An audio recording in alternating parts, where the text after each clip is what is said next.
Ya, itu tadi yang menjadi pertanyaan besar. Meski gencatan senjata telah disepakati, mengapa Israel masih saja terus-menerus melakukan ataupun melancarkan serangan udaranya, bahkan menelan korban jiwa yang merupakan warga sipil di Gaza, Palestina. Untuk membahasnya pemirsa, bersama kami sudah ada sejumlah narasumber, sudah hadir di tengah-tengah kami Hasibullah Satrawi yang merupakan pengamat Timur Tengah. Selamat malam, Assalamualaikum Mas Hasibullah. Dan di sebelahnya sudah ada Hoirul Umam yang merupakan pengamat hubungan internasional dari Universitas Paramadina. Assalamualaikum. Selamat malam. Waalaikumsalam Mbak Windy. Ya. Salam Kang Hasib. Mas Umam. Dan untuk membahasnya lebih lanjut bagaimana sesungguhnya keadaan dan fakta di Gaza, kami juga telah terhubung pemirsa bersama relawan Mercy, sudah ada Hadiki Khalid. Assalamualaikum, selamat malam Pak Hadiki.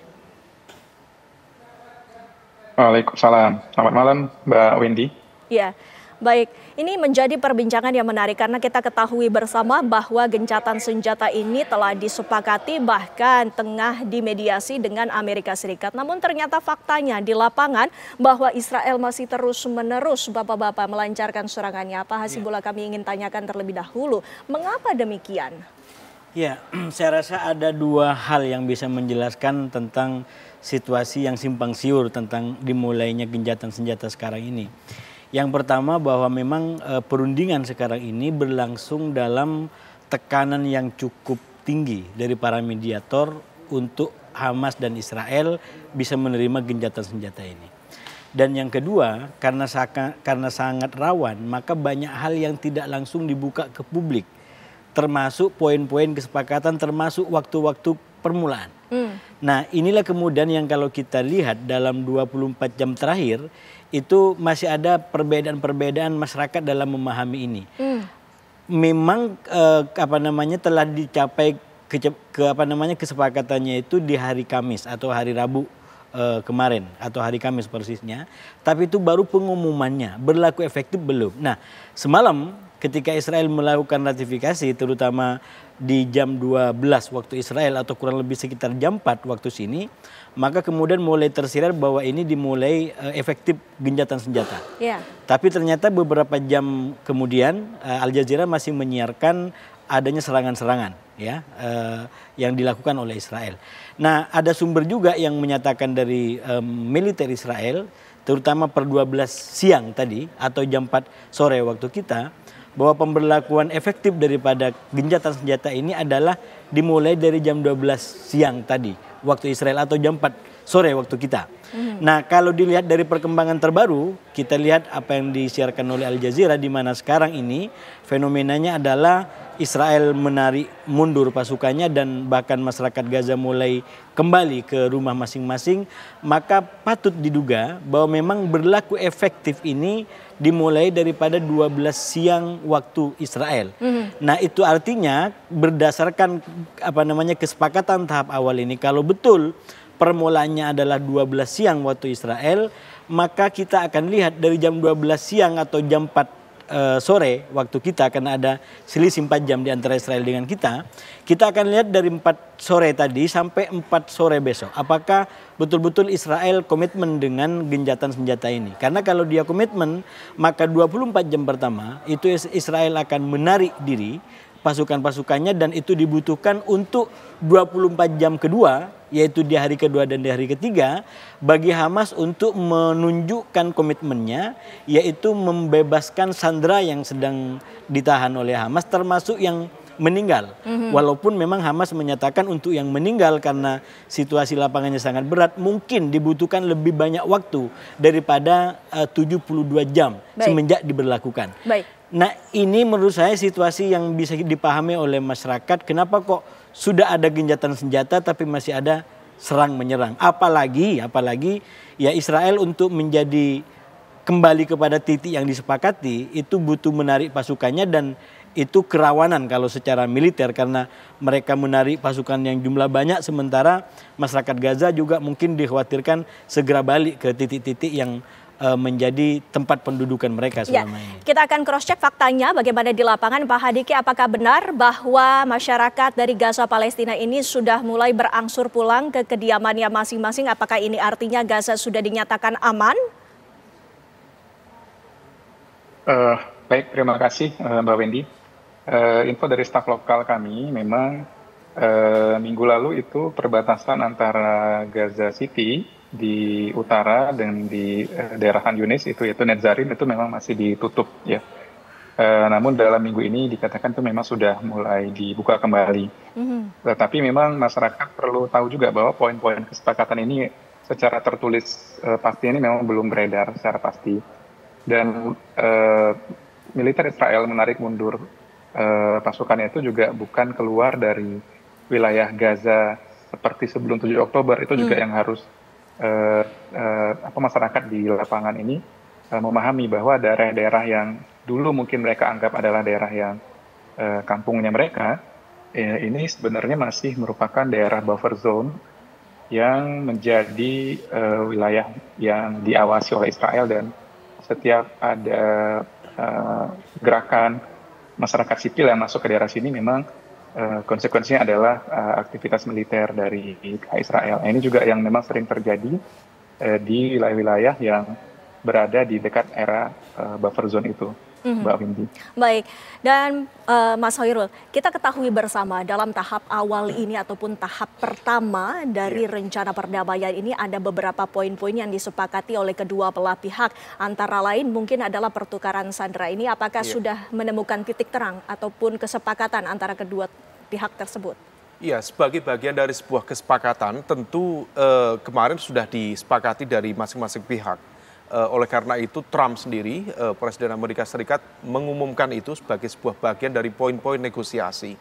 Tetapi yang kemudian penting untuk dikawal semua pihak termasuk juga dunia internasional yang kemudian diharapkan bisa menjadi the guardian of peace di garda terdepan di wilayah Gaza untuk memastikan bahwa proses itu memang berjalan.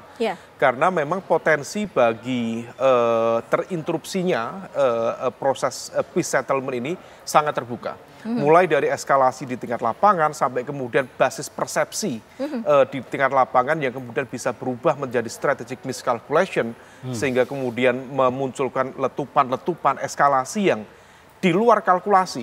Nah itu yang kemudian betul-betul harus diantisipasi. Nah oleh karena itu dalam situasi seperti ini memang dibutuhkan mutual trust, terutama dari pihak-pihak yang diharapkan bisa menjadi pihak penengah yang kemudian bisa dipercaya oleh pihak Hamas, di sisi lain juga dipercaya oleh Israel. Maka negara-negara yang kemarin menjadi inisiator utamanya, terutama Turki, kemudian Qatar, kemudian Mesir, tentu dengan PBB, otoritas dari UNGA kemarin yang sudah memberikan statement secara clear, harus betul-betul mengawal itu. Karena kalau misalnya kemudian tidak, basis-basis persepsi di tingkat lapangan itu bisa mengacaukan sebuah kesepakatan besar yang sudah siap dijalankan. Nah ini yang kemudian hal yang sangat rentan, oleh karena itu betul-betul basis mutual trust yang kemudian bisa disampaikan ke semua pihak ini harus disosialisasikan dengan baik. Tanpa itu saya pikir potensi rentan untuk kemudian terjadi eskalasi yang tidak diinginkan. Tapi ada beberapa nama yang ternyata dari Israel ini menghapus nama-nama yang diajukan oleh pihak Hamas. Ini nanti mungkin bisa dikonfirmasi lagi mengapa Israel melakukan tindakan tersebut ya. Mas Hasibulo, selepas jeda pariwara berikut ini kami masih akan membahasnya, pemirsa, tetaplah bersama kami.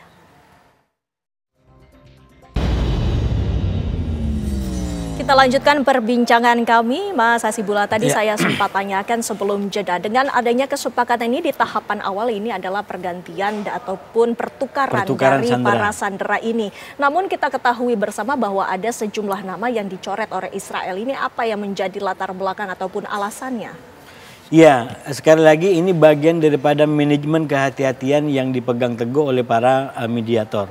Jadi banyak hal yang tidak diungkap ke publik, termasuk salah satunya daftar daripada nama-nama sandera yang akan dibebaskan. Jadi masing-masing memberikan daftar, memberikan permintaan. Dari Hamas punya daftarnya, kemudian dari dari Israel juga sama, terutama yang dari Hamas. Nah persoalannya ada beberapa nama yang saya baca sampai perkembangan terakhir itu belum dinyatakan secara clear telah dapat persetujuan dari Israel, terutama berkaitan dengan tokoh-tokoh pergerakan, baik dari salah Hamas satu sendiri. Namanya mungkin pemimpin senior Fatah, yaitu Marwan Barghouti. Jadi ini nama-nama yang istilahnya punya pengaruh besar dan high profile lah istilahnya, yang itu kalau bagi Israel mungkin agak menakutkan kalau ini dibebaskan. Bahkan Hamas juga minta misalkan jenazah daripada Muhammad Sinwar dan Yahya Sinwar juga bagian daripada yang dikembalikan. Tapi sekali lagi info-info yang sensitif seperti ini di tahap pertama ini belum dinyatakan secara terbuka diterima atau ditolak, terutama oleh para mediator. Karena ini memang bagian daripada hal-hal yang spesifik yang itu diharapkan nanti bisa dipecahkan bersama dengan berjalannya waktu. Iya, apa yang ditakuti oleh Israel yang tadi Anda sebutkan ini? Ya, sebenarnya kan kalau kembali kepada profilnya tokoh-tokoh tadi ini, katakanlah kayak Burguti tadi, itu kan bisa menjadi kayak semacam semangat kembali, recharge tenaganya bisa ngecas kembali, bisa menguat kembali. Kelompok-kelompok perlawanan, kelompok-kelompok politik yang ada di Palestina gitu. Apalagi dengan katakanlah jenazahnya Yahya Sinwar atau Muhammad Sinwar misalkan. Itu kan sudah menjadi martir, itu dia sudah menjadi ikon, dia sudah menjadi penggerak perlawanan. Sehingga kita lihat kalau di panggung dunia tokoh-tokoh besar seperti itu rata-rata kuburannya itu nggak ketahuan orang. Dan ini mungkin juga kayak semacam ada kebiasaan kalau di Timur Tengah itu kalau sudah tentang tokoh besar itu biasanya kalau dia sensitif itu kuburannya bisa nggak ketahuan juga ada di mana, karena mereka takut dampak daripada gerakan dan pengaruh daripada ikon ataupun tokoh yang besar seperti beliau ini.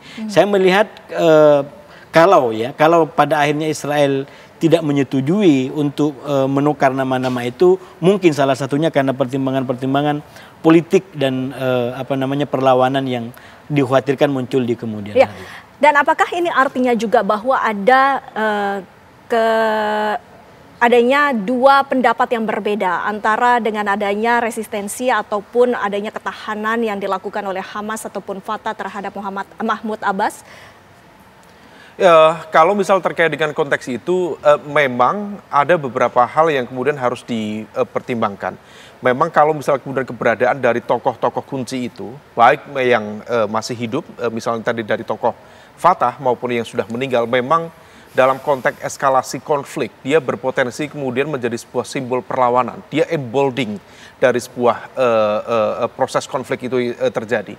Maka kalau misalnya kemudian nama itu muncul atau setidaknya jasad yang kemarin sempat dibahas oleh Trump, kalau misalnya kemudian permintaan dari Hamas untuk kemudian menghadirkan, dalam konteks ini besar kemungkinan yang dimaksud adalah Yahya Sinwar yang menjadi simbol kekuatan pasca Haniyah yang kemudian ternyata juga sudah diserang oleh Israel, maka berpotensi memang itu menjadi sebuah lecutan semangat baru bagi sebuah perlawanan yang akan dilakukan oleh sel-sel kekuatan Hamas di wilayah Gaza. Nah, oleh karena itu dalam konteks ini memang bisa saja ini sengaja dilakukan oleh Israel untuk menurunkan moral dari kekuatan politik Hamas dan juga kekuatan sel-sel militer Hamas, tetapi di saat yang sama ya memang faksi-faksinya memang cukup beragam. Kalau misal kemudian yang ditolak oleh Israel salah satunya adalah representasi dari Fatah, ya bisa saja ini adalah juga bagian dari upaya untuk meredam potensi-potensi kekuatan figur yang seringkali memang bisa menjadi tokoh kunci dari continuity dari sebuah proses perlawanan. Nah, ini yang kemudian semua tentu sedang berhitung, Mbak Windy, karena Israel sendiri tentu juga berkepentingan untuk melakukan akuisisi secara lebih besar di wilayah itu. Maka kemudian yang bisa mereka lakukan adalah betul-betul menekan setiap potensi kekuatan, dalam konteks ini adalah leadership dari kekuatan-kekuatan yang mereka anggap berpotensi melakukan eskalasi dalam waktu ke depan.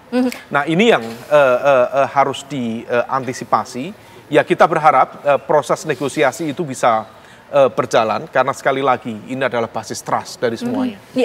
Mbak Windy, Mas Umam, saya rasa pertanyaannya Mbak Windy tadi menarik kalau mau dibaca lebih detail di dalam peta politik Palestina mutakhir. Katakanlah tentang Mahmud Abbas ataupun Fatah ataupun Hamas, terutama untuk konteks Palestina dan Gaza pasca perang. Ya. Karena begini, kalau cara bacanya menurut saya, kemungkinannya ada bahwa itu ada kaitan dikhawatirkan jadi pemimpin Palestina masa depan menggantikan Mahmud Abbas atau siapapun gitu ya. Ada kemungkinan gitu. Tapi cara bacanya menurut saya, yang pertama sekarang ini kalau kita baca peta lapangan, Mahmud Abbas sendiri itu istilahnya di antara orang yang cukup problematik posisi politiknya. Karena Mahmud Abbas ini hampir tidak dipercaya baik oleh lawan dalam tanda kutip maupun kawan. Tidak dipercaya oleh lawan, sudah pasti Israel nggak mengakui Mahmud Abbas. Dia tidak mau Mahmud Abbas menjadi pemimpin ke depan. Dan itu kenapa kemudian Gaza nggak mau diserahkan kepada otoritas Palestina, karena katakanlah ada Mahmud Abbas. Jadi lawannya Mahmud Abbas yaitu Israel sendiri nggak menerima Mahmud Abbas. Kawannya pun itu sebenarnya juga masih banyak yang sebagian paling tidak kritis terhadap Mahmud Abbas. Jadi posisinya Mahmud Abbas itu betul-betul sangat dilematis. Bahkan dalam kondisi perundingan seperti sekarang, coba bayangkan, katakan Hamas dijadikan musuh oleh semua. Tapi faktanya butuh tanda tangan Hamas kok hari ini. Gencatan senjata itu adalah Hamas yang ngambil keputusan. Padahal dia orang yang paling nggak disukain. Dia adalah dianggap sebagai teroris oleh mereka bahkan. Kenyataannya tanda tangannya dibutuhkan gitu. Jadi ada orang seperti Hamas yang dianggap sebagai musuh tapi justru menentukan, tapi ada katakanlah kekuatan lain seperti mungkin di tepi barat di Mahmud Abbas yang di Fatah yang mungkin dianggap sebagai dia nggak masalah tapi keputusannya nggak menentukan, terutama paling tidak dalam konteks sandera. Nah ini yang menurut saya kemungkinannya ada tapi cukup kecil menurut saya kalau dibaca dalam konteks itu. Saya lebih cenderung kepada bahwa ini berkaitan dengan potensi ancaman keamanan atau mungkin perlawanan yang bisa dimainkan oleh tokoh-tokoh yang sekarang berada di penjara Israel. Kalau baik, bebas. Dr. Hadiki, dengan merespon adanya kemungkinan tersebut yang mungkin terjadi di Gaza ataupun di Palestina secara keseluruhan, bagaimana para relawan khususnya untuk relawan Indonesia memposisikan diri di sana? Ya, kita pernah menghadapi situasi begini ya, persis di bulan Januari 2025 ketika saat itu ada gencatan senjata. Yang pasti setiap ada usaha untuk meringankan beban masyarakat Palestina itu akan sangat disambut meriah oleh masyarakat dan mereka akan tidak ragu-ragu untuk merayakan hal tersebut. Karena apa? Karena kata mereka paham sekali bahwa situasi ini bisa berubah suatu waktu, tapi karena situasi yang mungkin singkat ini sudah terjadi, yang itu yang mereka syukuri dulu hari itu saat itu gitu, dengan kesadaran bahwa situasi itu masih dapat berubah kembali. Dan benar saat itu bulan Maret 2025 gencatan senjata dibatalkan secara sepihak oleh Israel dan memulai serangan kembali. Padahal proses tahapan-tahapannya itu juga kurang lebih sebenarnya punya kerangka yang sama gitu. Ada penarikan bertahap, penghentian bertahap sampai pada akhirnya gencatan senjata permanen. Dan pihak dari Palestina sendiri juga sudah berusaha mengikuti segala regulasi yang ada di dalam kesepakatan gencatan senjata, tapi violation of the trust-nya itu sendiri dilakukan oleh pihak Israel. Jadi memang betul situasi yang ada saat ini sangat rapuh, tapi celah untuk memperbaiki atau mengurangi krisis kemanusiaan ini harus diambil sebesar-besarnya saat ini oleh kita semua. Baik, Dr. Hadiki. Dan salah satu poin juga Pak Hoirul yang kita ketahui bahwa kesepakatan yang diminta oleh Hamas ini adalah bantuan, antara lain adalah 400 truk bantuan logistik yang diperbolehkan untuk masuk setiap harinya. Nanti kita akan bahas dalam 400 truk itu apakah bisa mencakup dan juga menyalurkan untuk seluruh warga di sana ya. Kami akan kembali pemirsa sesaat lagi. Ya pemirsa, salah satu poin yang ingin diajukan oleh Hamas dalam kesepakatan antara rencana perdamaian ini adalah bantuan. Di mana Mas Umam tadi kita sebutkan bahwa syaratnya adalah 400 truk bantuan logistik yang harus masuk setiap harinya. Bagaimana menurut Anda, apakah ini dapat benar-benar terrealisasi? Ya, ini memang soal teknis, tapi sangat memiliki impact strategis. Karena bagaimanapun juga tentu pihak-pihak yang kemudian diharapkan bisa menjadi mediator di proses eskalasi, bukan eskalasi, tetapi di proses pasca ceasefire yang dilakukan, memang betul-betul harus bekerja keras. Karena bagaimanapun juga upaya mendistribusikan, kemudian bagaimana proses bantuan itu bisa berjalan, itu harus betul-betul dijadikan sebagai sebuah momentum untuk menghadirkan tadi itu konteksnya basis kepercayaan semua pihak. Nah, yang menjadi tantangan di sini adalah ketika kemudian elemen-elemen itu tidak memiliki kapasitas yang memadai di lapangan, maka akses sekali lagi ini membutuhkan political will dari semua pihak, akses untuk menjangkau titik-titik yang kemudian diharapkan bisa berdampak signifikan terhadap krisis kemanusiaan yang terjadi selama 2 tahun terakhir, itu yang kemudian betul-betul dibutuhkan. Nah, oleh karena itu kalau misal kemudian negara-negara tadi yang menjadi promotor utama bagi ceasefire ini bisa kemudian bekerja dengan lembaga-lembaga multilateral yang lain, baik itu UN, representasinya dari UN, termasuk juga dari OIC, atau barangkali kalau misal Indonesia memungkinkan untuk membawa ASEAN Joint Forces, dalam konteks ini adalah humanitarian koridor misalnya, itu kalau misal bisa dilakukan akan jauh lebih efektif. Sehingga kemudian tidak hanya bergantung pada bagaimana kemampuan dari distributor dari masyarakat Palestina di tingkat lapangan, tetapi memang betul-betul bisa dikerahkan secara optimal. Tetapi sekali lagi ini hanya satu fase yang kemudian kita harapkan yang terpenting adalah hadirnya positive peace. Positive peace itu bukan sebagai sebuah entitas dari ketiadaan perang, bukan itu saja, tetapi betul-betul hadirnya rasa keadilan, rasa aman, dan sekali lagi trust. Nah, trust yang selama ini kemudian mencoba untuk dibangun itu seringkali kemudian terdegradasi oleh hal-hal yang tidak diprediksi. Nah, ini yang kemudian harus dijaga betul semua pihak. Saya berharap misal Presiden Prabowo juga bisa membawa aspirasi itu bukan hanya dalam konteks UNGA kemarin dengan narasi yang cukup lantang, tetapi betul-betul kemudian bisa di follow up secara clear di lapangan, terutama dalam proses mengamankan dan juga mendistribusikan bantuan tadi, sehingga kemudian proses lanjutan di tahapan-tahapan ceasefire itu bisa dilakukan secara optimal. Iya. Tentunya kita juga harapkan bahwa penyaluran ini secara optimal bisa diterima oleh masyarakat Gaza. Namun Dr. Hadiki, kami ingin mengetahui secara hitung-hitungannya 400 truk bantuan logistik setiap harinya itu apakah sudah memenuhi ataupun cukup untuk warga di sana? Kalau secara potong lintang tentu tidak cukup, Mbak. Tapi kita melihat ini sebagai sebuah proses longitudinal gitu ya. Dengan dibukanya blokade bantuan, artinya bahan-bahan pokok itu sudah bisa masuk dan sudah mulai bisa menjangkau pasar-pasar. Ini saja sudah bisa menurunkan harga-harga yang melambung tinggi di dalam Gaza akibat blokade.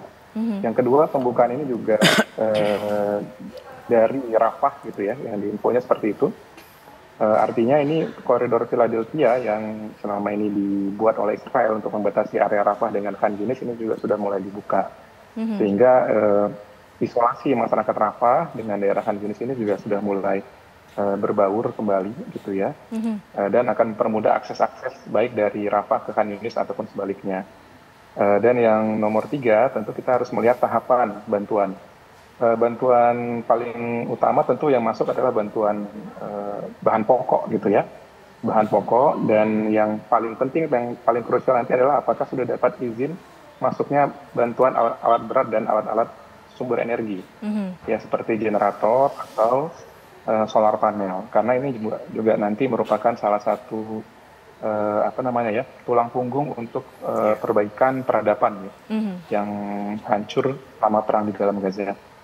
Baik, ya Mas Hasibullah, jika kita melihat apakah ada kemungkinan Israel ini tidak menjalankan kesepakatan itu baik nanti ke depannya ataupun bahkan di awal? Ya, kalau kita bicara kemungkinan, terutama dilihat dari track recordnya selama ini sangat besar kemungkinannya. Iya, itu yang Cuman dikhawatirkan. kita juga harus realistis cara membacanya bahwa upaya hari ini jauh lebih kuat dibanding upaya-upaya yang ada sebelumnya. Apa indikatornya? Misalkan keterlibatan para mediator yang selama ini tidak ada. Turki itu. Turki all out, dia mendorong tercapainya gencatan senjata. Amerika, bahkan Trump dikatakan akan datang langsung ke Sharm el-Sheikh untuk tanda tangan. Artinya apa? Ada upaya yang ekstra yang juga dilakukan untuk mendapatkan hasil yang ekstra. Ekstra. Nah oleh karena itu kalau saya ngebacanya ini ibarat mobil, perundingan ini akhirnya berjalan karena dorongan dari semua pihak termasuk Indonesia minimal di konteks PBB dan pertemuan G8 negara-negara berpenduduk muslim itu. Karena itu kalau ini sudah berjalan, saya mengusulkan dan mendorong pemerintah Indonesia untuk jangan justru malah agak mundur. Ini kita sudah mobilnya sudah mulai jalan dan kelihatan memang akan ada tantangan. Salah satu tantangannya misalkan di tahap kedua menurut saya akan jauh lebih krusial. Soal rekonstruksi Gaza, soal bagaimana mengakhiri senjata Hamas, soal bagaimana Gaza dibentuk demilitarisasi Gaza dan lain sebagainya. Itu akan menjadi hambatan. Nah oleh karena itu menurut saya akan sangat strategis kalau Indonesia bisa lebih berperan di situ, minimal dalam 2 pos yang sangat strategis. Yang pertama sekarang sudah muncul wacana dikirimnya pasukan internasional untuk menjadi penyanggah atau penjamin keamanan di Gaza setelah Israel keluar. Dan sekarang negara-negara seperti Turki, Qatar sudah diberitakan akan mengirim, Amerika sudah akan mengirim pasukannya. Pak Prabowo sudah mengatakan akan mengirim pasukan. Ini adalah waktunya. Jadi harus ada langkah konkret di situ. Dan yang kedua menurut saya yang jauh lebih strategis juga, saya selalu sampaikan, yaitu peran daripada Dewan Perdamaian yang itu nanti akan mengelola Gaza baru pasca perang yang sekarang akan diketuai oleh Trump dan di level implementatif itu adalah Tony Blair. Menurut saya kita begitu banyak punya orang tokoh-tokoh yang hebat untuk memberikan ide yang betul-betul menjamin terwujudnya 2 negara ini.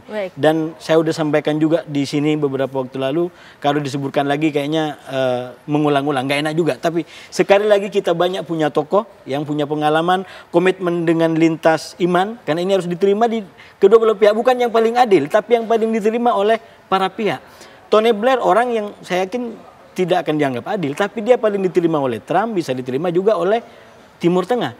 Begitu juga dengan tokoh-tokoh di kita, banyak bisa diterima oleh Barat, bisa juga diterima oleh negara-negara di Barat, di Timur Tengah.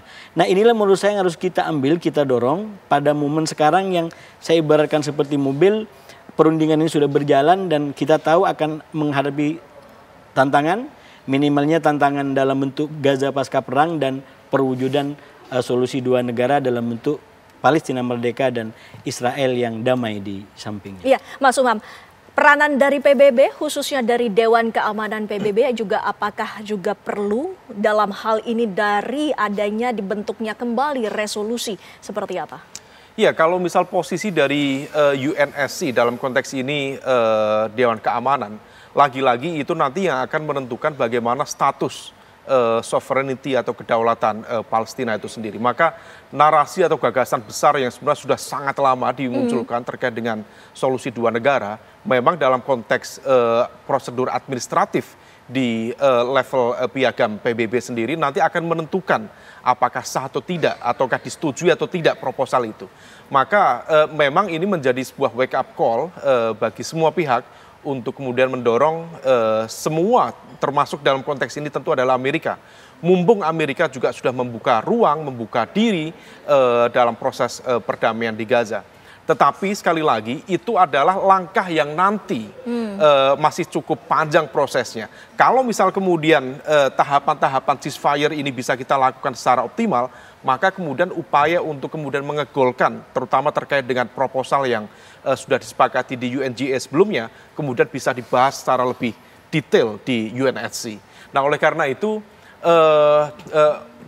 pembahasan post-konflik atau post-war governance, terutama di wilayah Gaza, itu menjadi penting untuk dilakukan, dioptimalkan, sehingga kemudian dari semua pihak memang betul-betul bisa menghadirkan tadi ya, mulai dari teknis demilitarisasi, kemudian bagaimana membangun kebutuhan-kebutuhan teknis, bukan hanya soal makanan, tetapi tadi soal power dan lain sebagainya, atau energi, atau listrik dan lain sebagainya.